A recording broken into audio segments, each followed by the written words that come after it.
Book Week Revisited.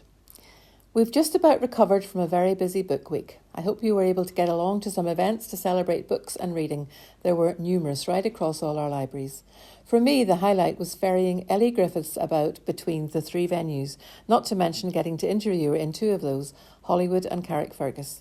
There were great audiences and she really is a dream to interview. I didn't need to work too hard.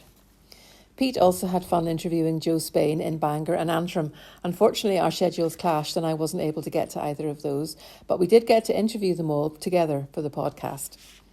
The week was varied, from Wendy Erskine and Garrett Carr talking about their successful debut novels to a big reading group gathering in Belfast Grand Central Station, where we got to meet up with some of our loyal readers.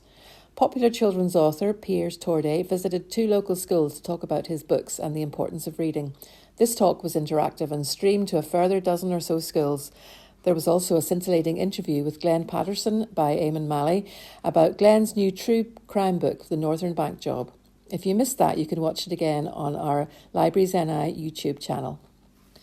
Saturday started off with our first library con at the Cube in Queen's University, featuring comic and graphic novels, as well as an interview with Piers Torday and local science fiction author R.B. Kelly, discussing the value of fantasy, horror and science fiction in keeping children reading into the teens and beyond.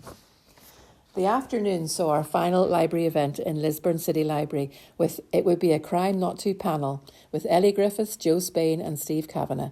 Such an entertaining and fun event. If you did miss any, we did manage to get podcast interviews with most of the authors.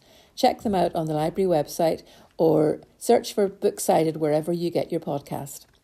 There were many more events across all our libraries over the week, featuring authors such as Stuart Neville, Brian McGilloway, Bernie McGill, Tony Macaulay, Linda Hagan and James Murphy, to mention a few. It really was a great week. And I can't sign off without mentioning our podcast episode with Ronan Hessian, the author of Leonard and Hungry Paul, which you may have seen now showing on BBC One and on iPlayer. It's getting great reviews, and of course I would recommend that you get hold of the book itself as well. It is available in all formats from our catalogue. For those in the know, you may wish to note the above. Until next time.